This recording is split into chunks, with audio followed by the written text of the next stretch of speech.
Prologue. Yamasaki Market, in front of Mount Yamasaki. Spring Country. A teen sat on a stool in front of the throngs of listening merchants and their children, captivating them with his tales and adventures. This teenager was a pale blonde-haired boy with pitch-black goggles fixed on his forehead firmly. His eyes were equally black but with vulpine red pupils that didn't intimidate his eager audience, seeing as he had been part of their society for 6 months. This blonde storyteller wore long-sleeved black shirt with a slashed Konoha Hittite on his right arm and black Anbu grade pants, with a camo red scarf wrapped around his neck comfortably. He also had on thick red ninja grade boots that reached only to his ankles, and a pair of red gloves on his hands that waved around, showing all what he had done in one of his many adventures. The person was equally almost as pale as the softly dropping snow that almost eternally fell around Yamasaki Mountain, even though the country it was situated in was not known as snow country anymore. This person placed a hand on his thigh and leaned in, raising his other hand in a claw. Then the marsh fog monster raised its venomous claw and brought it down on me. The raptly listening audience gasped at what he had said. Some of the female adult populace even leaned back abruptly and held their hearts. The storyteller nodded to confirm what he had said was true. His hands were the size of an adult snow tiger and their venom is known to take down 3 brown bears with no problem. "What did you do, Naruto-san?" a black-haired child asked from the front row. Here the person beamed at the child, then to the audience, displaying his super serrated teeth for all to behold, but again they didn't recoil from him. Rather they perked up even more. If that was even possible, well, I whipped out. Before he could continue he paused and leaned to his right. A black-haired female with a katana sheathed on her back bent down to whisper something into his ear. She wore blaringly white pants and short-sleeved shirt but with a light blood red long-sleeved coat with thick fur protecting her neck from the soft chill that blew through the merchant village. The rogue Konoha ninja quirked his eyebrows at what his friend whispered to him. "Are you certain?" "Very. They're just 50 paces behind the crowd." The blonde looked over the perplexed audience and saw what, or who, his friend was warning him of: 2 people wearing black with red clouds cloaks. One had blue skin and shark-like serrated teeth that glinted at him. There was a quivering thing on his back. The other person was dusting his nails on his cloak and raised them to his orange masked face. Naruto smiled widely at his listeners and spoke up. "I am very sorry for this, but it's that time of the week again." The time he usually spoke of was when missing ninjas arrived in their village and attempted to collect his hefty bounty, rather though this time was very different. It was the Akatsuki that had finally found him. The children moaned sadly and pouted. The adults though shook their heads in exasperation. "Do you really have to go?" An adorable 4-year-old girl with her blue hair set in cute 2 pigtails said. The girl had her arms crossed stubbornly and kept the pose even when a middle-aged man with gray-blue hair picked her up. The other children too were being picked up by their parents. "They won't go away if I don't talk to them," he air quoted. The girl sniffed and nodded, but it was really only the adults that understood what he meant. The merchants and their children were now packing into the small, humble houses Naruto himself had helped build when he had arrived, though another middle-aged woman with gray-blue hair stuck behind when her daughter and her husband were inside their house. The woman frowned worriedly. "Don't make too much noise." Naruto waved his hands flippantly. "It's nothing the kids haven't seen or heard me do, lady." The woman agreed on that point and was gently ushered back in by Naruto's katana-wielding friend. "Don't worry ma'am, we'll try and be quiet." "Thank you, Aoki-chan." The woman smiled at her and shut the door. The woman named Aoki turned back to the blonde teen and shrugged, making sure to unstrap her katana with the sheath and hold it in her left hand. The woman walked to Naruto's side, standing behind him protectively and held her katana in a ready stance. Naruto though stood straight with his arms crossed, his camo red scarf blew in the wind ominously. The 16-year-old boy cocked his head to the side when Toby took a step forward, not close enough to lunge at the blonde but enough to show that the masked man was the leader of the duo. "You are a very hard person to find, Naruto." "I've been told that a lot," Naruto replied with a small shrug. "So you're here for the Kyuubi." Toby didn't even seem the least bit surprised. "Well yes, that's exactly why we're here. So would you be so kind as to not resist? We don't want to destroy this nice place." "Oh, you don't have to worry about that. This place is pretty bomb-proof," the boy said with a small smirk. He had tested the buildings himself. Now to get all formalities aside, I will not leave with you. You two will not leave alive, and I will use your dead carcasses to feed my little friends. He smiled a little wider at them, a perfect image of childlike innocence showing. Kisame snorted, but still unlatched his sword from his back. You don't mean that. You obviously haven't been reading the bingo book lately. I recommend the Iwagakure bingo book. Then Naruto snapped his fingers as if he was just realizing something. Oh yeah, and I'll be taking your Sharingan and Samahata too. I almost forgot to say that. It happens to everyone, Aoki said to him, very much used to her boss's habit of intimidating his opponent before he really attacked. Don't say I didn't warn you, Toby said. Naruto hunched over a little and 2-foot-long Senbon slid out of the hidden Senbon launchers strapped to his forearms under his sleeves. The lethal needles grazed the ground, and on contact a purple liquid dripped from them and fizzled on the ground. Without hesitation he and his partner darted to the 2S rank ninja. Little did Toby and Kisame know, or despite the fact they had severely underestimated the Uzumaki rogue ninja and his rogue samurai partner, they were in for a world of surprise that the rumors that they had heard flitting all over the continent about the boy were indeed true. Naruto Uzumaki was a very capable shinobi. He had been trained by the Snake Sage herself, which was enough proof he wasn't to be trifled with. Team 7 with Yamato, Kakashi and Jiraiya just managed to run in time to watch the epic fight between Naruto and Aoki against the few last Akatsuki members. Flashback. Chapter 1. They were staring again. Naruto, donning a hoodie that was 2 times bigger than him and a pair of black shorts, shuffled through the streets of Konoha, his hood hiding his eyes and some of his hair, leaving his frown to be seen by all who were near and some flecks of blonde hair sticking out of the sides. There was a small bulge in his chest area where he hugged a jar to his chest, a small skittering creature scampering inside impatiently. The 5-year-old boy never liked walking in public view, but the great distrust he had apparently garnered for something that was out of his knowledge had the Hokage place his apartment at the very edge of the residential district, where he would have no other option but to walk a few paces in full view to anywhere he was going. The frown on his mouth deepened, a facial feature one of his age shouldn't have, but one he wore mostly when others saw him. The boy wanted to hiss venom at the old crones that were whispering as he passed, not even having the decency to do so behind their hands or even out of sight. That boy, he's trouble. Tell me about it. Why does Hokage-sama still have him around? They say he even keeps dead bodies in his apartment. The sadistic little devil, Kami have mercy. The blonde child hugged the jar closer to him and walked faster away from the insistent gossiping and whispers that followed after him like a stubborn fly. He had been living on his own for as long as he could remember, and as far as he knew he hadn't given any of the citizens of Konoha any trouble whatsoever. He had kept to his own and had provided for himself without any help. Naruto walked through a training ground, making sure to pass the very edge so that he wouldn't disturb the genin training there, and entered into the tree line. The boy softly padded through the forest, the dry leaves crunching under his worn but well-maintained black sandals before he stopped under a tree that had a trunk that was twice as thick as an average man but was at the same time only 3 heads taller than Naruto. The boy liked to humor himself by calling it a tree only because it had some sparse leaves on the trunk. It looked like a spike that had shot straight out of the ground that just happened to grow roots and also had some leaves sprouting out from the upper side of the trunk, where branches were supposed to be. Naruto grunted quietly and knelt down beside this tree. He brought out the jar he had been hugging to his chest without anyone knowing.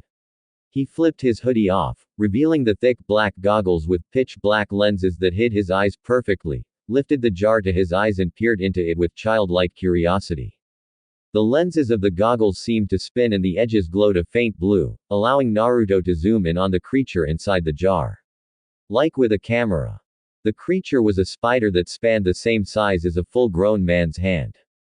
The tips of its 8 legs and the tips of its fangs were blood red, its bulbous abdomen was black and shivered in anticipation as Naruto looked at it, just as curious, and its trunk was also black.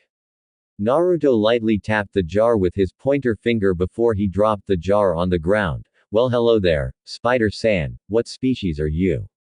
He whispered this to himself as he reached into his baggy hoodie and withdrew a thick tome from the abyss of darkness there. There was a green seal at the sides that simply said, Species of spiders. He rolled open the tome and was looking up at the spider, then down at the advanced scroll. He had caught the spider in his bed when he was doing spring cleaning and he felt so oddly intrigued by it he didn't kill it. Catching dangerous animals was Naruto's specialty, so it didn't take him more than an hour of chasing it before he bagged it. His inhuman regeneration also helped. It was when he was 3, the only time he ever got a present, when he found the thick scroll on his footsteps. No one ever bothered to check if anything he received was a trap or was even remotely harmful, and he didn't care. He treasured everything he found that was worth money. He had just barely managed to learn how to read by sneaking into the orphanage and attending the classes there among the throngs of fellow 3-year-old. When he had a reasonable grasp on how to read, he dived into the scroll. His first thoughts was wondering why he would find a scroll on spiders in front of his house. The next was if there were more scrolls like that one. Before Naruto had received his black goggles, he had problems with his sight, or his eyes.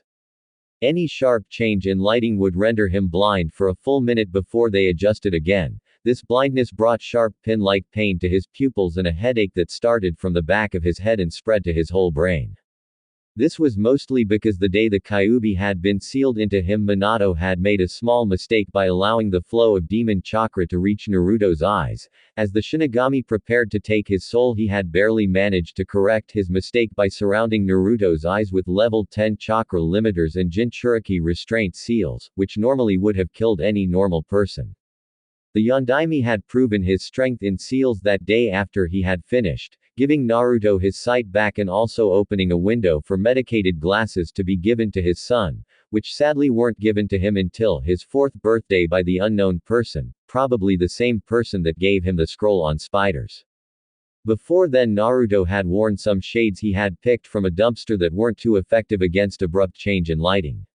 The black goggles, according to the letter left next to the box that contained the goggles, was fortified by complex fuinjutsu. It allowed him to zoom in, among other things, with a mental command and carefully regulated the light that entered his eyes, making sure that quick changes wouldn't be noticed that much, but at the same time his vision was still clear. Naruto was immensely grateful to his mysterious helper for his 2 gifts. He or she helped him discover his ambition. Reading the scroll on spiders and also the letter the person had sent with the goggles had made him realize something, that he didn't know up to half of what the person had said. His grammatical handicap had frustrated him to no end. This fact opened his eyes to things he wasn't aware of. Being lower than anyone based on what he knew enraged him greatly, and he never liked the feeling of being mentally inadequate to not knowing the answer to something. He wanted to know everything humanly possible. He had already started his quest for knowledge by visiting the library to expand his vocabulary, staying up well into the night reading because the library was open 24/7, and he exercised that privilege fully. The librarian didn't stop him. Quite frankly, the old Chunin didn't care what he did. All that mattered to him was that his books were placed back in prime condition. Naruto wasn't old enough to get a library card or borrow books.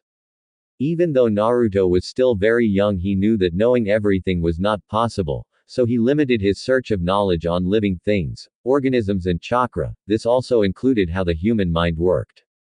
First, he had to start reading basic science textbooks with a dictionary at the ready to search for a word he didn't know the meaning of, and a scrapbook where he wrote things down in. Though despite little research, the first living thing he had ever caught, the spider, had interested him the most. There were over 47 documented spider species in Konohagakure alone. This didn't mean that there weren't any more species of spiders to be discovered. Naruto ran his finger over the scroll and instinctively searched for any species of spiders that were red, then ones with red-tipped legs, before he finally found the mysterious spider he caught in his apartment.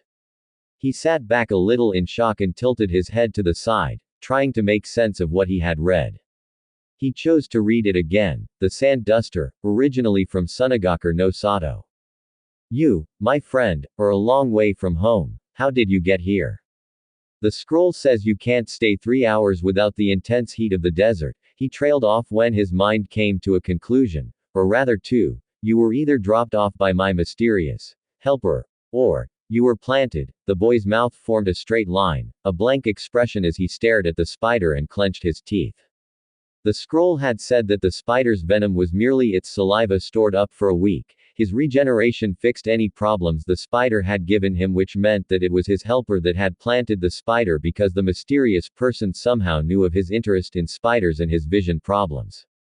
Naruto ran his fingers through his thin, blonde hair. I'm not taking any chances.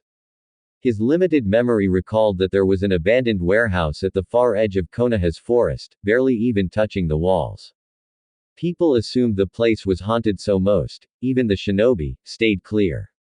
Naruto was a rational thinker, as young as he was, so he didn't believe in phantoms or anything that had been the result of irrational thoughts. Naruto's eyes trailed to the spider that was still in the jar, and he furrowed his eyebrows when he noticed it was running around in circles inside its glass prison before realization hit him. It seemed he would have to visit the warehouse sooner than he expected. He stashed his scroll back into his hoodie and ran headlong into the forest. The warehouse he had been thinking about wasn't too far from his normal hiding place, and his theory was proven correct when he stumbled into an open area where his destination lay. The warehouse was a dark, looming structure that towered high into the sky, from Naruto's point of view, with numerous windows that were broken. The morning sun didn't penetrate the section of forest he was in well, so the structure looked like an evil monster that was formed from the very pits of Yomi. Naruto disregarded the old warehouse's large front door and rushed to the side door. He used his shoulders to nudge open the normal-sized door, knowing that the front door was designed to be opened mechanically, and sneezed from all of the dust in the air. His eyes watered and he kept the door open so he could get a grasp of the room he was in. It looked like a sort of office, but it had been stripped down of all its contents. The boy gently dropped the jar and shrugged off his hoodie, showing that he was wearing a black undervest under this, and tightly wrapped it around the spider. The scroll had said that the duster behaved erratically when it was low on heat, so if he released the spider it would run off somewhere and probably die from exertion. The boy looked around and found that the windows were boarded up. They were much too high for him to pull off, and he knew that since the warehouse had been abandoned for so long, reportedly since the day the Sandaime became Hokage, then there would be nothing to use for a fire there. The boy used the next best thing in his arsenal. He scampered to the spider that had been slowing down and was now behaving sluggishly, and put his hands on the sides of the jar. He closed his eyes and tried to will some of his unnatural regenerative ability out, hopefully in the form of chakra. Kurama stared out of the boy's eyes sadly and shook his head. He would have helped, but his chakra would alert the other shinobi on where Naruto was, and the small child would lose the one place he would ever feel private in. The great beast closed his eyes and sighed when Naruto started crying a little, sobbing out encouragements for his chakra to come out but still wouldn't. Please, Naruto said, the trails of tears flowing freely from his eyes, and he wheezed a little. Please, please, please. This was probably the first living thing Naruto had spoken to. This fact was what bolstered Naruto on to coax the chakra out. The spider was now spread eagle on the ground, his glassy eyes looking at Naruto's futile attempt to summon beast chakra. It closed its eyes and never opened them again. No, no, no, this can't be happening. For the next half hour Naruto tried to summon chakra to the dead spider, but it was all in vain. The boy lowered his head and rubbed the tears in his eyes out. He then took the jar and made sure the spider was buried respectfully, or as respectfully as a mourning 5-year-old orphan could do without any shovel or even a kunai. Naruto looked down on the fresh grave. He dug with his hands and he clenched them, dirtied and all. His inadequacy and limited mental abilities couldn't perform the simple task of summoning chakra out of his body. A small spurt of rage erupted out of Naruto and he threw the now empty jar into the dark forest. He heard a resulting smashing sound, telling him that his jar had been broken. Despite basically living in the library for a year and a half and spending more than half of his day reading, he was still not capable of anything to be proud of. The 5-year-old boy rubbed his face and shrugged on his hoodie, and re-entered the abandoned warehouse. As he shouldered through the door leading out to the apparent office of the building, he was met with a sight of every surface in the massive storage space blanketed with a thin layer of dust. He held his right sleeve to his nose and mouth, and the edges of his goggles shone blue, then yellow. This feature in the goggles allowed him to get a general look on his surroundings with only a little dust in the air. The items in the apparent warehouse proved what he had read in the library and the rumors going around in the red light district among the prostitutes. The warehouse he stood in was actually a massive laboratory. The former user had even created a wall to his right where he assumed living people were kept as test subjects. The history of the warehouse was that during the Second Shinobi War, a long while before Hiruzen Sarutobi became the third Hokage, a man that had no records in any country on the continent had arrived under the guise of a businessman who sold cheap, but high-quality, drugs, antidotes and medicine to Konoha shinobi and civilians alike at the very same place Naruto stood. The Nadaime had been too busy fending off Konoha aggressors to deeply investigate who the man was or why he had come to Konoha with cheap, but quality, aid, but the wise Hokage had created a faction in the Anbu to watch the man for any suspicious behavior. The drugs the man was supplying weren't creating any adverse effects on anyone as far as he knew, but there was no such thing as free, or in this case cheap, help. Though the man wasn't aware that the very Anbu faction he had appointed to investigate the man had been paid off by this very man to look the other way on his proceedings. The man had been kidnapping Konoha citizens and performing sickening tests on them in his own perverse search for the ultimate drug that would provide for him immortality, super strength and super intelligence. His evil dealings had been successful for 7 years until the Sandaime came was handed the mantle of Hokage. He made the mistake of kidnapping a female Inuzuka clan member.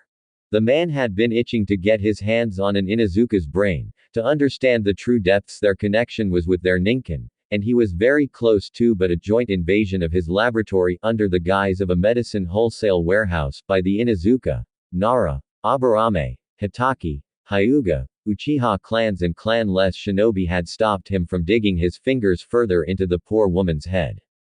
If she had been pulled out of the forced coma she would have been a vegetable for the rest of her life, so they had to perform a mercy killing on her. The man, despite not having any remote shinobi training, had put up a valiant fight by ingesting a drug that allowed him to expel numerous chakra strings from his pores without any complications and repel the invaders, saving his precious lab from the destruction that was to come. He rammed a needle into his chest to increase the flow of adrenaline and another needle went to his neck to give him super strength. Even with all of his perks, if he had even genin-level shinobi coordination he would have lasted longer than a day, but he didn't. The Konoha invaders proved strong enough to take him on. His office had been ransacked of every document he had on his vile experiments and burned. His lab though had been sealed off from the world. It was due to years of deterioration from the building did parts of the initial seal fall off. This was why Naruto had been allowed entry in the first place. Naruto shuffled around and looked closely at the powerful microscopes that had been covered with dust, and then the dirty test tubes and petri dishes that littered the ground haphazardly, probably after their contents had been poured out into sand-filled buckets. Naruto saw a primitive-looking screen that had been destroyed and correctly assumed that it was where the nameless man had made his video recordings. From the age of the screen the pictures it would produce would be grainy and lack any color besides black and white. Why bother using it in the first place? The boy ignored the screen and gently ran his fingers over an arm-length open jar that lay on its side. He saw a faint break in the dust on the ground with his now faint yellow-tinted goggles, like the person or thing in the jar had tried to escape but had died from overexposure to the elements. It might have happened during the day-long fight between the man and the Konoha shinobi. His theory was proven right when he saw a small pile of bones where the faint tracks led. He wouldn't have even caught the track if it weren't for his goggles. He knelt down beside the bones and screwed his lips to the side at how they were. They didn't even look remotely human. The bones looked like a cross between a rat and fish, but as big as a 3-year-old. Naruto picked up a bone and noticed something on the floorboard directly under the pile of bones, a small chink in the wood that was raised up fractionally like the creature had tried to pry it open with its teeth. He slowly removed the hooked teeth from the wooden floorboard and poked his finger through the hole. He felt a slightly cool draft there but not much of a temperature change from the entire building. Naruto ran through all his goggles could do. Blue for zooming in, yellow for a general view on what something was supposed to look like, it usually delayed depending on how complex the thing was, green for chakra levels, red for chakra network and orange for night vision. His secret helper had said that if he grew old it could do much more for him and him alone, but again his age and current mental abilities was a frustrating handicap. Naruto assumed that if he mastered his goggles enough he would be able to unlock or even add X-ray vision to what it could do, but at the moment he would have to see through surfaces the manual way. Naruto grabbed the bone he guessed was the femur and hacked down on the floorboard. He grunted with each downward smash, and when he noticed that he was breaking through the old wooden floor he began bashing the floor harder, more insistent until it broke clean through. He exhaled the breath he was holding and pulled the bone out of the floor, dropping it near him, and he pulled his sleeves to his palms, used them as sort of makeshift hand protectors. He used his makeshift hand protectors to grab the broken wooden floor and heaved. He heard a small crack and he puffed out another breath before he heaved back one final time. He threw away the wood and painstakingly pulled out 3 more boards so he could see clearer. When he was done he found a dust-coated white lab briefcase. He reached in and hefted it out, shocked by how heavy it was, and lugged it backwards, away from the hole in the ground in case it caved in. When he was in a safe distance he blew the dust off the case and saw the name, Ashitori Roshimaru, neatly placed on the top. Naruto's goggles turned green, showing that he was checking for any sort of chakra seal, and sighed when there wasn't any. He flipped the latch on the briefcase and carefully opened it. His eyebrows shot into his hairline at the things inside. There was a voice recorder tucked neatly to the side, thick notes with neat handwriting inside, something he assumed were memory cards for the voice recorder that were organized by topic and time in pockets at the left side of the case. There was an assortment of pens at the right side that were neatly tucked according to color, and finally there was a picture of a grinning man on the lid. The man had pitch black hair and was extremely pale. He had on clear, thick glasses under which he had black pupils. His mouth was stretched into a toothy grin, exposing his needle-like canines, and with his sharp chin, nose and posture would have made Naruto think he was a vampire. He was standing beside a door that was labeled X19, and was giving the camera a happy thumb up. From the small door-sized window on the door he saw a small shadow cross. He couldn't see it clearly, but the person looked much younger than him. He was fully donned in generic doctor's uniform with 3 pens neatly placed in his right breast pocket and a clipboard in his left hand. At the foot of the picture was again that curious name, Ashitori Roshimaru, but this time under that name was the title, Doc Roshi. Naruto furrowed his eyebrows at the picture. It was now obvious that the name of this vile and evil man that had performed vile and evil experiments on humans was Ashitori Roshimaru, and that was when something clicked in Naruto's mind. The rat-fish hybrid was what Ashitori had been observing before the invasion, and it had dropped when the doctor had unleashed his chakra strings. As Ashitori ran out to face the shinobi fearlessly, the creature, probably tormented from the brain-numbing experiments, tried to expose where the evil doctor had kept his backup research material which, like a good doctor, he had in case he was ever to lose his life's work. The creature had died before it could muster up the strength to use its hook-like rat teeth to rip up the floor, maybe from being in the open air for too long. It was trying to show the shinobi where the last of Ashitori's work was so it could also be destroyed. Rather than that happening, its dead body had been avoided like the plague, probably because it had already started to fester and give off a rancid stench. It was not meant for open air. The evil doctor's life's work had survived and apparently was now in Naruto's hands. Quite frankly, the fact he was able to piece that all together surprised even him. A twisted smirk slowly crawled on Naruto's face as he skimmed through the notes, ignoring the parts that were well past his mental ability. He couldn't help himself. A laugh of childish glee escaped his lips. His laughter echoed around the empty laboratory and into the darkness of the woods around.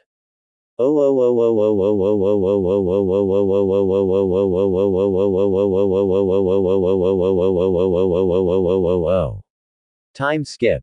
7 years later.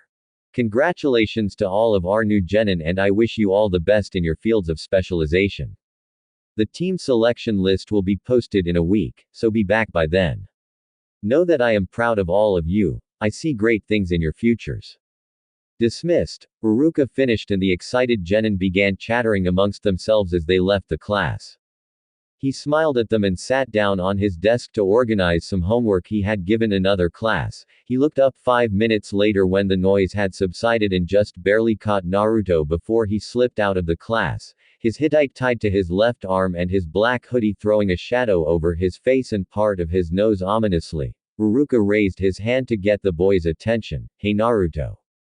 Naruto stopped his quiet walk and tilted his head to the side. Sensei, he answered shortly.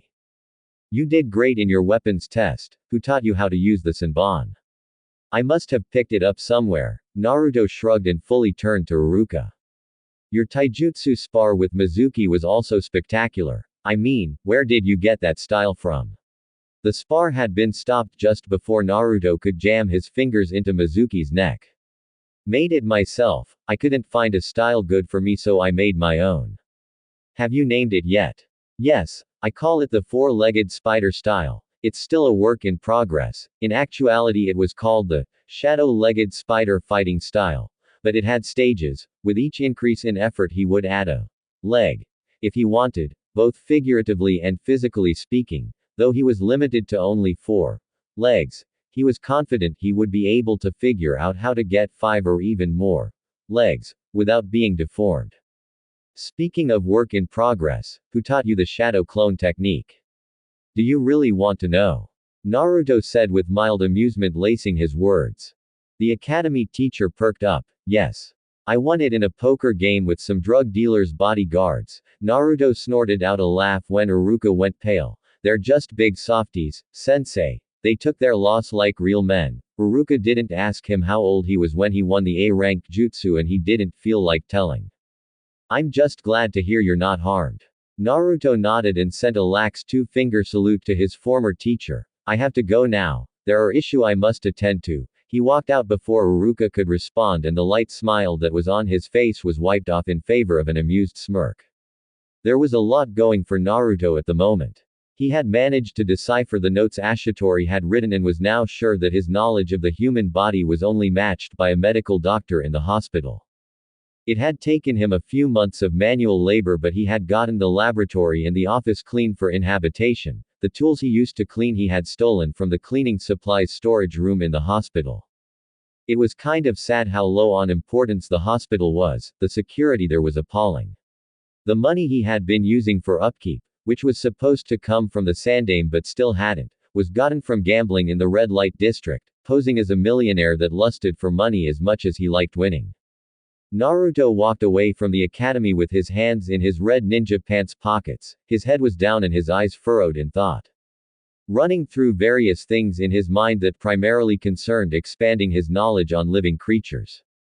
He hadn't yet started actively testing on humans in his laboratory, but he reserved a section in the warehouse where he stored wild animals for experiments there. Though he had been slipping small doses of drugs he had crafted in his laboratory into other students' food, jotting down their reactions. This was after he had extensively tested the drug on himself. There was no drug newly that he didn't test on himself except a few select drugs that would be very detrimental to his mental capacities. One of his minor goals was to harness the animal's power and successfully place it in a human. He deduced he could do this with Fuinjutsu, but with how busy he always was, he couldn't find the time to rise past level 6. He was so lost in thought he didn't react in time for a neck grab. The culprit viciously pulled him back into an academy training ground he was passing through.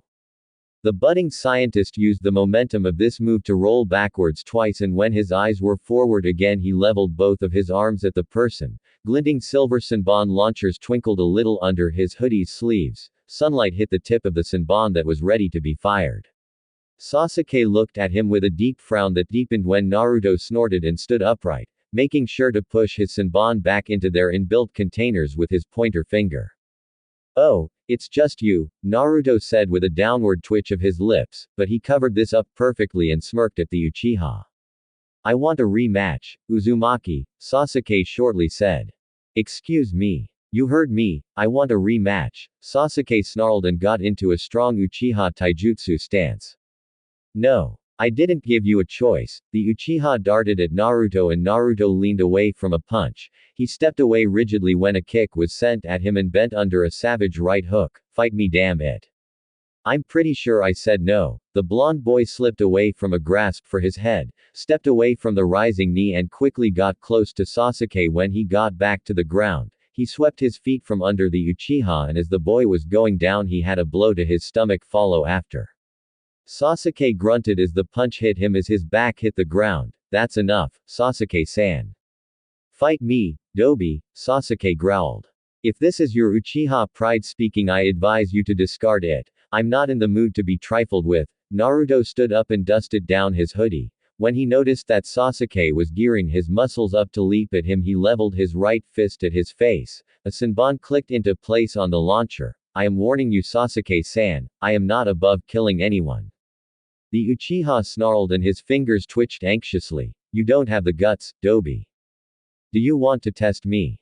Go on, attack me, I dare you. When Sasuke hesitated, he stepped back. That's what I thought. He spun around on his heels and marched out of the training ground. Meet me when you're calmer, Sasuke-san. You'd pose a bigger challenge then, Naruto said over his shoulder. As he exited the training ground, he stopped and turned to the person he sensed had been following him from the academy, besides Sasuke. The person, Mizuki Tsuji, hurried up to him and grinned. Friend Lily. Hey there, kid. Mizuki-sensei, how may I help you? Both began walking to Naruto's apartment. I saw how you took down Sasuke. I was merely telling him to back off. Naruto stopped abruptly, and so did his former teacher. Either way, it was very impressive. Naruto just shrugged. I was just looking for the best student I ever taught. Naruto, who had continued walking, stopped again and looked at Mizuki suspiciously. Mind I ask why? He crossed his arms and looked at his sensei. There was some extra credit stuff only the best of the best can do, and you, Naruto, are the best of the best. Naruto scratched chin and raised an eyebrow. You're trying to stoke my ego, why? Mizuki scratched his cheek bashfully and winked at the younger boy. You got me, you're so smart. Naruto rolled his eyes and kept walking. He passed the invisible boundary into the red light district, and immediately he did so, he grabbed a ruffian by the scruff of his neck. The child was basically wearing gray rags and his dirty brown hair speckled dirt on Naruto's hand. The blond boy mutely stared at the street rat before he slowly brought his hand forward and motioned for the boy to drop what he had taken. The boy smiled bashfully and dropped the brown wallet that was stuffed with crisp money notes. Naruto shook his head and motioned for more. The boy looked at him pleadingly, making sure to enlarge his pupils in a perfect rendition of the kicked puppy look, but Naruto raised an amused eyebrow and the boy huffed, crossing his arms for a few seconds before he emptied his pockets into Naruto's hand. The blond boy dropped the street rat and sharply nodded for the boy to scram. He gave the stolen items to the dumbfounded shinobi next to him. How did he get my wallet? Mizuki quietly asked. You should be asking how he got your wristwatch, your kunai pouch, and the Ika paradise that was in your back pocket, Naruto idly answered. You really should be more aware, sensei. Can I assume you know how to pickpocket too? I know a lot of things, the boy responded with a small shrug. Now, what crime were you trying to get me to commit? Mizuki playfully punched Naruto's shoulder and grinned, making Naruto glare death at the man. The silent warning already said. Mizuki scratched the back of his head. I like that about you, Naruto-kun, you're straightforward. You haven't yet answered my question. Can we go somewhere private first? I think we're being watched. Naruto began to wonder at this. They were now directly in front of his apartment, but he didn't trust Mizuki to let him in. The man wanted him to commit a crime, for crying out loud. Naruto's goggles glowed a faint red and he looked around. The chakra signatures he found were only civilians staying inside their apartments, no one else. There's no one listening in. I'll take your word for it. I want you to steal something from me, the forbidden scroll where all the village's high-ranked jutsu are kept. I know of the value, but what's in it for me? Matter of fact, why can't you steal it yourself? What if I tell you that I will pay you 70% of the money I will get after I sell the scroll? How much is 70%? About 500 million ryo in cash. Okay, who's to say I won't rat you out to the Hokage? We both know you won't do that. Oh, Naruto asked. You're gathering money and resources for something I don't know. You've also been stalking me, sensei. It was a good thing Naruto was a censor type. He made sure to emphasize the also.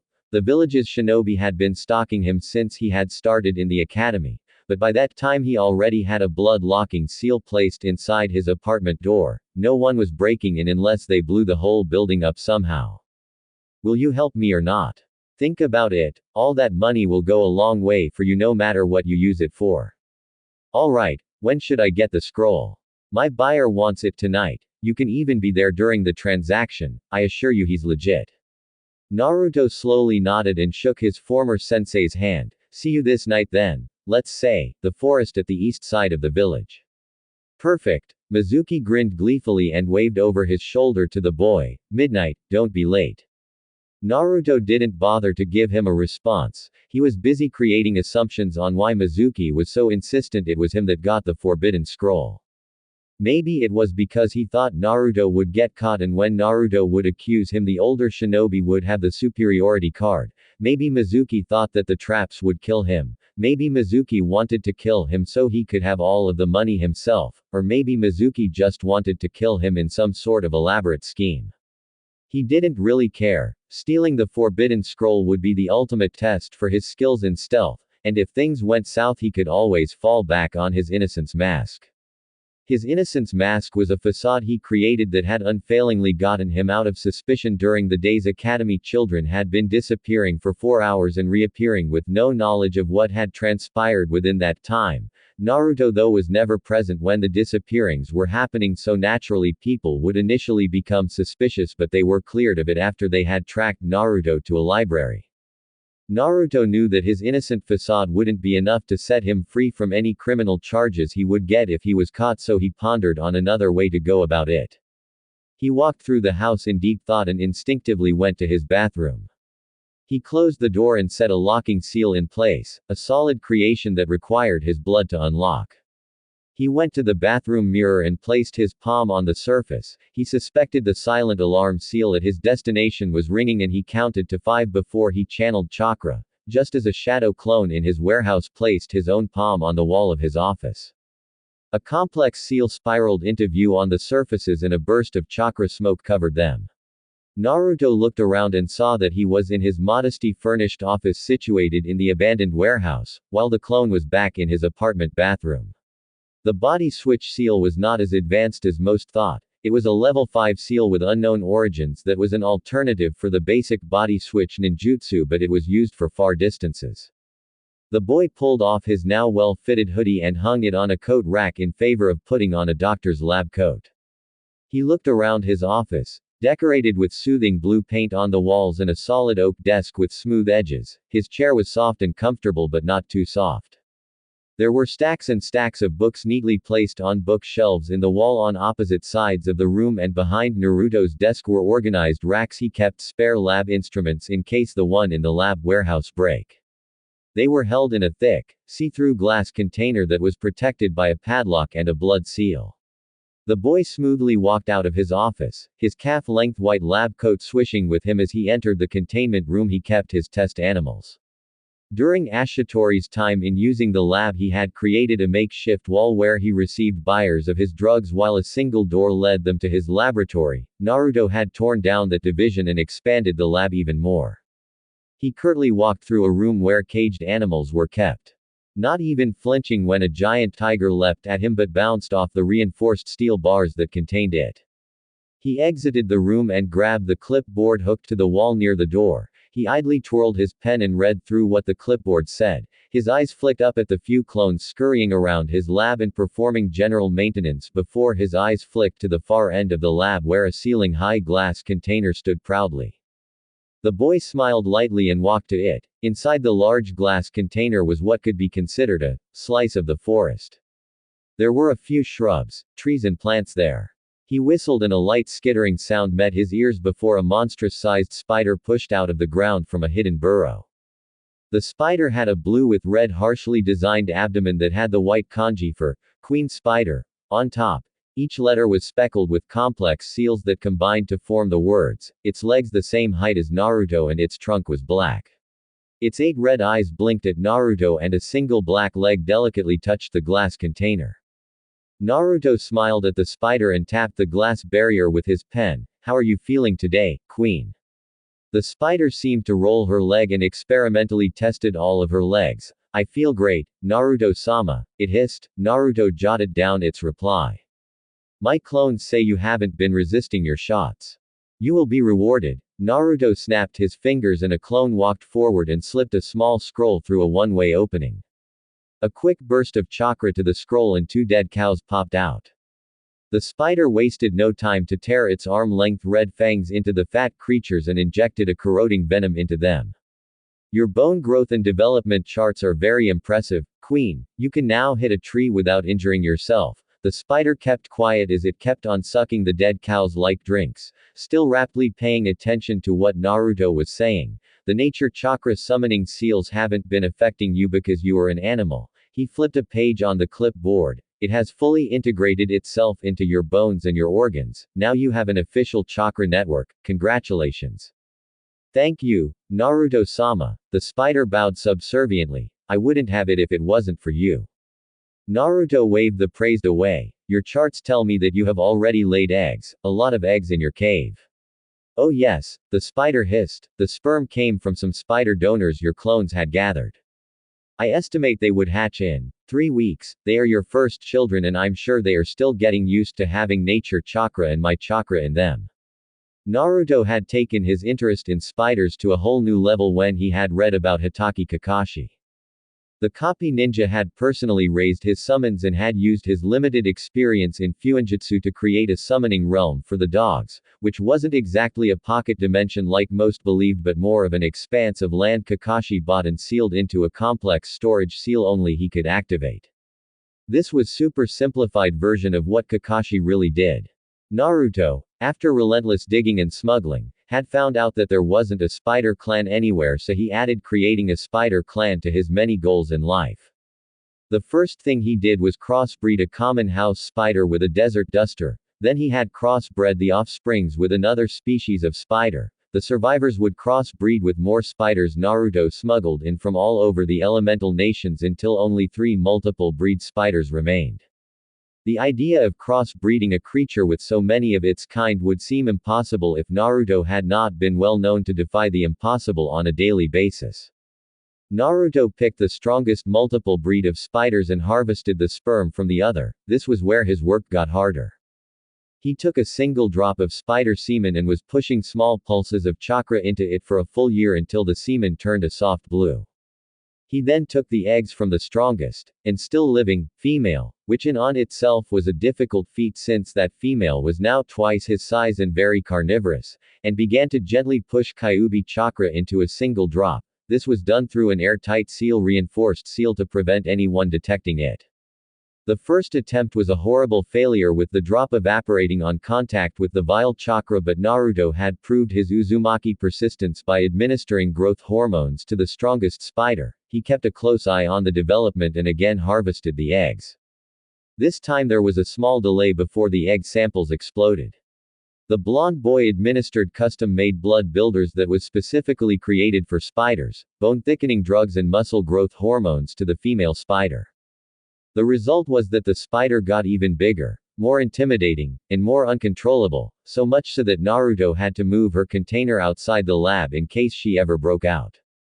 The drugs he had given were a good idea, but on contact with the demon chakra it delayed half a day before it exploded. The boy then took some brain fluid from the feral female spider and injected it into a lone egg. The result was the egg taking the fluid completely and reinforcing its biological makeup. This time the Kyuubi chakra was willingly taken for half a year. Naruto then combined the eggs and the sperms and carefully recorded everything that was happening for yet another year. When the eggs hatched there were 36 baby spiders that peered up at him inquisitively, not showing the maniacal traits of their mother. From there it was a survival of the fittest for the spiders until only Queen remained the top of the food chain. The first spider he had gotten eggs from had entered a whole new stage of feral. Naruto had no option but to sedate her for an unknown period of time. His studies with nature chakra had told him that animals exposed to huge amount of the chakra would turn docile and calm, as seen even more when he had applied the seal on Queen Spider. The queen had said that she was now able to think clearly. All the individual minds of the spider species inside her had now merged and were speaking in one voice, her voice. Naruto had applied a nature chakra summoning seal onto the massive sleeping first spider and the result, after about 3 months of continuous exposure, was its black hair and skin turning gray and its size reducing to about Naruto's height when he was 9. He had already pulled the spider out of her forced coma and, Much to Naruto's surprise, the spider had taken up cloth making, soothing, calm, quality cloth making. The spider had also been attending the classes her daughter took to learn how to speak, extending it even further by learning how to write. He called the gray, elderly-looking spider, Sagi. It was her clothes Naruto now used for clothes. Sagi could basically make anything he asked for as long as it was a form of clothing. Naruto turned to his right and waved to Sagi. The elderly spider was sitting in her own glass container, surrounded by a similar-looking forest habitat. Sagi beamed at him, her serrated teeth hidden behind her pincer fangs gleaming happily. She was in the middle of meditating while she balanced on one needle-like protrusion from the ground with all 6 of her legs while 2 legs touched each other at the tips. She had said that she had read about summoning elders and was now perfecting her control so she would fit the position of summoning elders. Sagi didn't have Naruto or Kyuubi's chakra in her, just pure nature chakra, and that chakra quickly incorporated into her system. This meant that she was the only one that would be able to perfectly perform sage mode among any spider that she gave birth to. Naruto supported her in her ambition by supplying her with history books on the elemental nations and on clan summons. Sagi waved back with one of her legs and went back to her mediation. Another thing the older spider was working on was creating spider clan-based jutsu. So far it was coming along well enough. The nature chakra summoning seal was a level 5s rank seal Naruto made use of carefully on the surviving spider. It was just a stroke of luck that the seal just so happened to not negatively affect animals. The eager to please physical manifestation of Naruto's determination, Queen Spider, had taken all the tests Naruto had given gladly and was now able to grow as large as the Hokage Tower if she found the strength to. As grueling and borderline cruel as Naruto's tests were, she didn't complain or hesitate. She had learnt quickly that she was merely a tool to reach ambition, and she honestly didn't mind. Naruto hadn't willingly abused her, and she would literally not be alive if he wasn't there. The added power that flowed through her body peacefully felt great, and she knew that Naruto had the power to take it from her. She could never bring herself to harm Naruto, physically or emotionally. Naruto had encountered the Kyuubi when he had tested a painkiller on himself, a drug that turned out to be a weed killer. The boy blamed it on the fact that he was 6 years old and still very naive when it came to science. He was sick for a whole week, and the great beast had used the reduced mental protection to pull Naruto into the mindscape for a chat. Kyuubi had told Naruto that he didn't really care what Naruto did, all in the name of his life's ambition, as long as he didn't die. Naruto acknowledged that there was a lot he could learn from Kyuubi, and Kyuubi saw Naruto a little competent for a child, so it was inevitable that they would enter a mutual benefit alliance. Naruto had access to Kyuubi's chakra and could ask for help whenever he needed it, while Kyuubi had extended his senses from Naruto, so it included hearing and even to an extent feeling. The Kyuubi Jinchuriki was now instructing the massive Spider Queen to perform different motions and actions. He ordered Queen to balance on a single leg while the remaining 7 legs stretched and touched over her, then to spin a web as quickly as possible. He estimated that the strength of a single web was that of the solid steel support pillars holding up the corners of the cage's tower, not yet up to the main support pillar but a close second, while at the same time it remained as flexible as a rubber band. Queen was able to fire these webs from her abdomen. 8 legs are her mouth. Naruto had been researching on how he could harness this ability into himself. The most he could come up with was taking the chemicals that created the webs from Queen's abdomen and soaking ninja wire in them. This allowed the wire to recreate this ability, but to a much lesser extent. He kept the long roll of special ninja wire in a compartment in his Senbon launchers for when he would need them. Creating a summoning realm from scratch wasn't going to be easy, far from it actually. A standard animal summoning seal consisted of many complex seals. A notable one was called the Infinity Seal, which meant that the summoning realm wasn't in some sort of astral realm, rather it was in an overpowered storage dimension where the very air was raw with natural chakra and energy. It was inhabitable for human, but animals thrived in the natural atmosphere.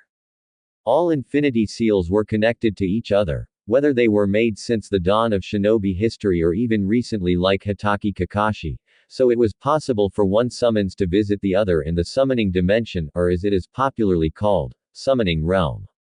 Infinity seals though required blood sacrifice, which was why scrolls were presented by the animal summons for the person to sign his name in blood. The signature itself was very useless, but the blood was the chief requirement. The dramatics of the signature was just a formality. Hand seals followed the summoning seal, especially when a blood sacrifice was given. Information about the animal summoning seal was not secret because the village found out that virtually no one was interested in studying far into Fuinjutsu, so the information was more for show rather than application. Hand seals had taken the place of the Fuinjutsu for animal summons. Naruto prided himself on being a very good researcher, or even an investigator, so how to create an animal summoning seal for a new animal summons almost from scratch was given to in his level 4 training scroll for Fuinjutsu, and also from catching a long glimpse of Kakashi's own summoning scroll after he had won a game of cards.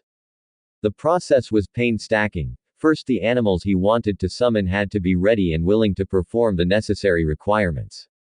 Then he would have to draw the extremely complex animal summoning seal on a very thick sheet of paper and have to constantly supply chakra into it to keep it fresh. Then he would have to find an expanse of land that he was absolutely sure would accommodate his summons. This stage was usually done by exploring elemental nations for a terrain that his summons would thrive in. After the terrain had been found, he had been recommended to purchase the land because the process of scanning, copying and replicating the land into the infinity seal usually took 3 days despite constant supply of chakra. This was because the detail in the newly purchased land had to be perfect and flawless, if not the new summoning clan would break apart. He would know that the process was done when the seal abruptly stopped pulsing out chakra through the ground and through the air. Then he would have to carefully tore the animals into the scroll. Immediately after entering the expanse of land would register the life force of the creature, and that was that. If Naruto wanted, he could entrust the animal summoning scroll to a summons for safekeeping, or he could keep it himself, his choice. This process was also regarding the fact that the summoning clan he wanted to create didn't already exist. If not, the infinity seal in the summoning seal would suck him in as well and assimilate him with the rest of the realm, which was usually by turning him into the animal summons he wanted to create a clan for. Then a few hours later he would turn to stone. Naruto though was 100% sure that there was no such thing as the spider summoning clan. His plan was that a week before the eggs were to hatch he would have already found a place to scan. The blonde boy sighed deeply and ran his fingers through his hair. Raising a 400-pound spider queen was like raising a horse, a very smart, verbally articulate, 8-legged horse. He had educated her on how to read and had helped give her ideas on abilities she could perform with her new nature chakra network, though he left the bulk for her since it was all up to her on how to use the nature chakra. He reached in through the small window where he could feed Queen and pet her head. The female spider hissed in approval and lowered her head in subservience.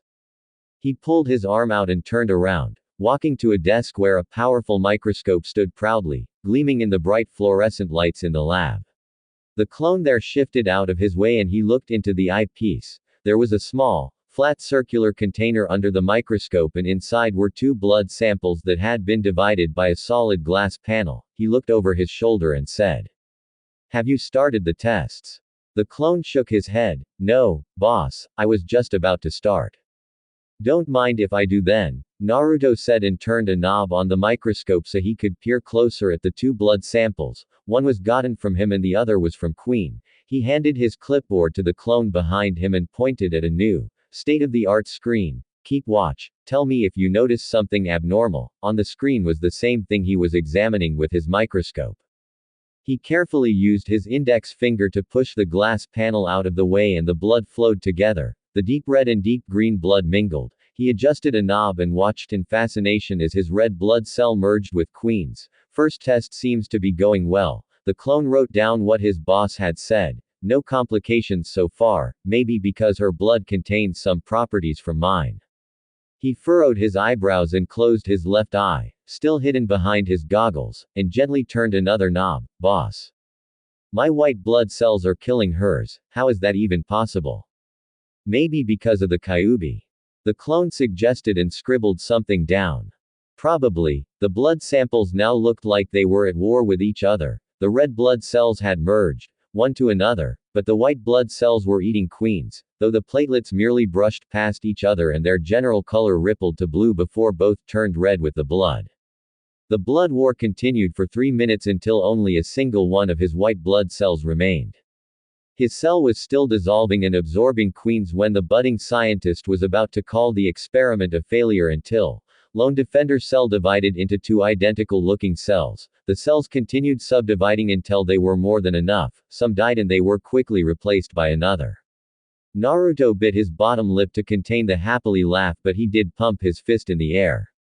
First test is successful. The clone wrote this down. We leave it for a week, keeping up constant inspections, before we move to the second test. Hi, boss. Naruto had been testing the prospect of injecting himself with advanced spider blood gotten straight from Queen. The test was an initial success, but it told him that if he was to eventually inject himself, he had better be ready to be in a world of pain and fluctuating sickness. He only hoped his status as a Jinchuriki would prove itself even more. This was probably because Queen contained over 500 species of spider gathered from all over the elemental nations and brought to Naruto through shady dealings and smuggling. Naruto pumped his fist in the air again before he felt a small tingle on his shoulder from the silent alarm connected to the body switch seal. Half a second later he felt a clone tap his shoulder and presented a medium-sized scroll to him. Someone slipped this into my pocket, boss. Naruto's eyebrows shot into his hairline. He wasn't scheduled to receive any secret message this month. Who could it be? He murmured. He unrolled the scroll and read. Dearest Naruto-kun. How's my little scientist doing? I know I've not been the best godmother to you, and from the bottom of my heart I am very sorry. I am currently not in Konoha right now. The only way I have been able to send my first 3 gifts to you is through a spy I had from Waterfall that left the gifts for you on your doorstep. Despite this, I know you, Naruto-kun, and even though I may be a little too late, I love you with all my heart. My picture of you may be a little outdated. It's one of you when you just started in the academy. I think you were 8. Speaking of the academy, I know as a fact you inherited Minato-kun's genius. I knew your father. He was the best thing that happened to me, believe it or not. Though I am not his blood sister, I might as well be. Minato liked spiders too, you know. He was absolutely fascinated with them, but he was always too busy learning seals with Jiraiya or hanging out with Kushina, your mother. He was a sweet guy. He never liked to disappoint, sort of like you. I have planted some suggestions in Mizuki Tuji's head about you. If I am correct, which I usually am, he wants you to steal the forbidden scroll so you too can sell it to a mysterious buyer. Yeah, no, it's a trap. He wants to kill you. I pushed him in your direction because I have a gut feeling that you have reached a snag in your research. Consider him my 4th present to you. Don't hold back. He has a defective, cursed seal of heaven on him. I'm sure you will trounce him either way. He will probably be fueled by anger and vengeance, so don't let anything he says get to you. I'm sure you are Minato's son, so nothing will get to you. You're a shinobi now, I hear, so that means you can handle money on your own. I have sealed 500 million ryu into this letter. Don't worry, I have many secret accounts in several hidden villages. I merely retrieved 10 million from each of them. The banks are usually used by rich people, so withdrawing that high amount of money won't raise any eyebrows. Money is no object to me, Naruto-kun, and for you I can shower all the riches in the world if it's to get you to your goal. When we meet we can talk more, I promise. Consider the money your 5th gift. I also want to tell you that whatever path you choose I will be behind you all the way. With love. Orochimaru of the Sannin, Snake Sage. P.S. Here's a jutsu that will help you break into the Hokage's tower. I learnt it in Iwagakure. It's called the chameleon skin tone jutsu. It shouldn't be too hard if you use shadow clones to learn it. It's C rank, so it shouldn't be too hard. Naruto scanned the letter for any sort of illusion or any chakra fingerprints before he furrowed his eyebrows in thought. He now apparently had a missing ninja Sannin as a godmother. He sniffed slightly and caught the hinted scent of blood, snakes and roses. The blood slightly overpowered the rest of the scents, but he still caught them clearly. It actually made sense that Orochimaru was his godmother. He resembled the Yondaime so much, and since the 4th was a high official he would have to have someone high up there as well. He wondered who his godfather was, though. The man wasn't even making an effort to contact him. At least he could sympathize with Orochimaru. She was a missing ninja and a highly ranked one at that. The snake woman wouldn't be able to visit him personally. He gently rolled up the scroll and tucked it into his pants pocket. He would cherish the letter till the end, even if he didn't show it. He looked around and noticed that his clones were staring at him. What? Get back to work, he barked and marched to the massive main door of the lab while his shadow clones went back to attending to his many experiments. He grabbed a mechanical crank on a door and pulled backwards. The doors lifted up like a garage door, allowing fresh air to rustle through the lab. About 50 paces before him and around the lab was the pitch-black forest where the sounds of night life came from. He took in a deep breath and walked out, not afraid that the air he was letting in could contaminate his work or even of how dark the forest around him was.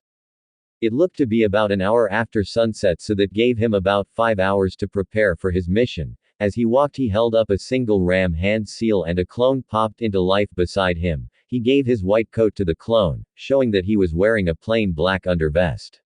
He tinkered with his Senbon launchers before he summoned another clone. Learn that jutsu and make more clones to practice it. I need to get it right this night. Then to his sparring partner clone he said, don't hold back. The copy of Naruto nodded curtly and both darted at each other.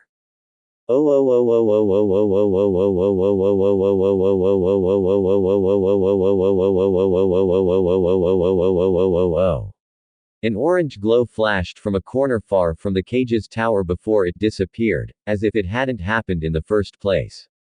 A slight protrusion rose from the shadow cast by a two-story residential building and darted out. Under the soft glow of the moon it looked like a black blob.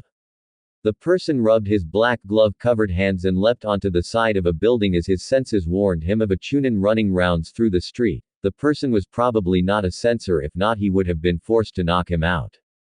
As the oblivious shinobi passed by he skittered across the wall and flipped dexterously onto the roof. The small light that shone down on him showed that the person wore a long-sleeved black shirt and black calf-length shinobi pants. His fingers were covered in black gloves and his feet was also in black sandals, ones that barely made a sound when it touched the ground. Over his head was a full-head ski mask, hiding his blonde hair, with a fox anbu mask attached to the face, his black goggles still under the mask like it wasn't there in the first place. On his wrists close to his elbow were his silver Senbon launchers, though they were covered under smooth black metal, leaving only the launching points to poke out of the top. He also had a small black backpack on his back that held any equipment he needed in emergencies. Naruto adjusted his mask, briefly looked up and again seemed to melt into the shadow cast by the ledge of the building. Light footfalls padded as he ran at mid-chunin speed, opting for stealth than speed. Before he reached the very edge of the cage's tower, he flipped through a few hand seals. Chameleon skin tone jutsu, his body rippled and he was out of sight, or more like he blended in with the surface of the tower. Even if the moonlight hit him it would still seem like he wasn't there in the first place. The boy whipped out two Senbon from his pants pockets and jammed them into the sides of the building. He used the Senbon to launch himself high into the air and gently placed his feet on the building, his chakra keeping him in place. He made a slightly violent yanking motion with his hands and the Senbon were pulled out and went back to Naruto's hands. He placed the back into his pockets, unafraid if they pricked him, and he skittered over the side of the building eerily like a spider. His hidden goggles adjusted perfectly in the darkness as he peered into the highest window in the tower, correctly assuming that that would be where the forbidden scroll was kept. He kept track of the guard rotation and noticed that there were silent alarm seals on the windows. He quietly pulled out a finger-sized scroll from his pocket and just as the lone Anbu operative marched downstairs he unrolled the scroll and placed it on the window. A barely perceptible blue flash occurred that Naruto hid under him, still in his chameleon jutsu so no one noticed, not even the tiny chakra burst. 60 seconds, he mentally said, and he slipped a Senbon out of his sleeve, soaked in blue unknown substance, and created a clean circle on the glass window. He flipped through and hastily grabbed the falling circle of glass into his safe grip. Hanging onto the wall through surface walking, he placed the circle back in place and the glass went back to how it originally was, unblemished.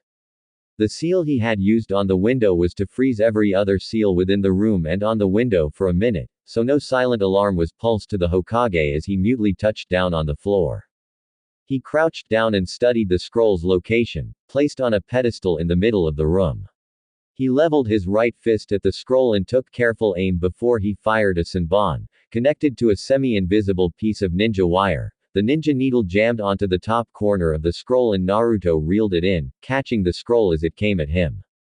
He exited the same way he came and with the same special senbon just as all the alarm seals came back online.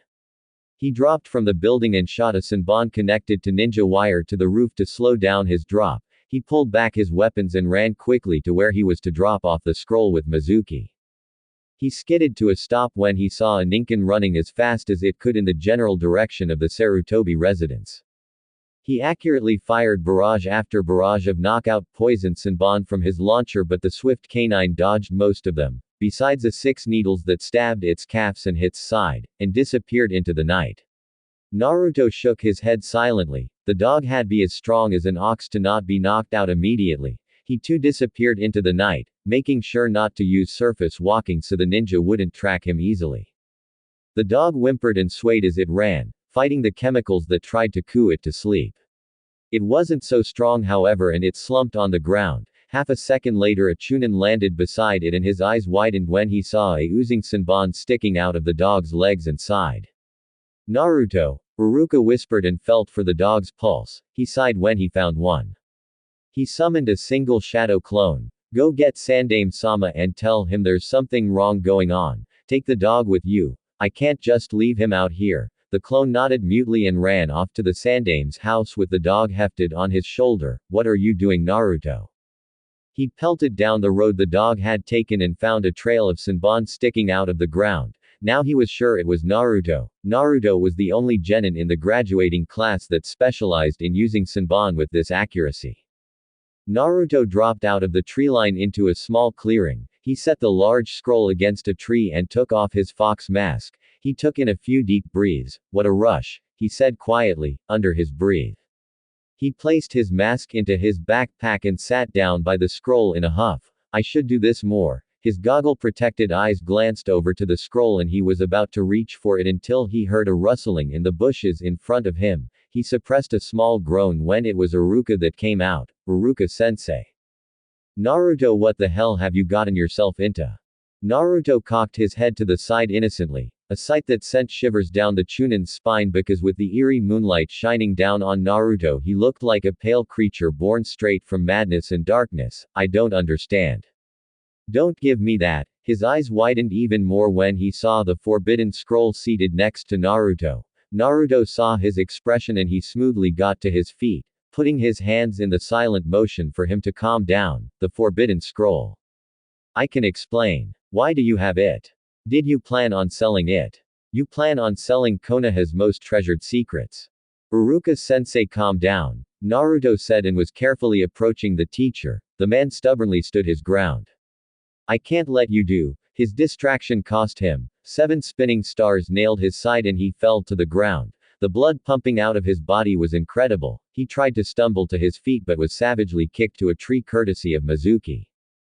The silver-haired teacher grinned at Naruto. An evil, toothy grin. He was getting noisy. Naruto watched in fascination as his sensei wheezed for air, correctly judging that his left lung had been punctured by 2 of the shuriken. Quite frankly, I'm not surprised you managed to get the scroll, Naruto. You sure do know how to do the impossible, huh?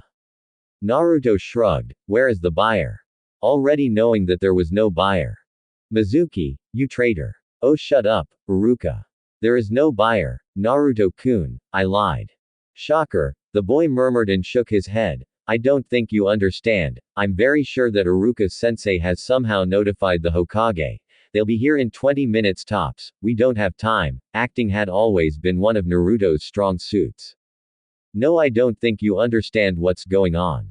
I lied to you. I tricked you, Naruto Uzumaki, and now I'm going to get my revenge for everything you've done.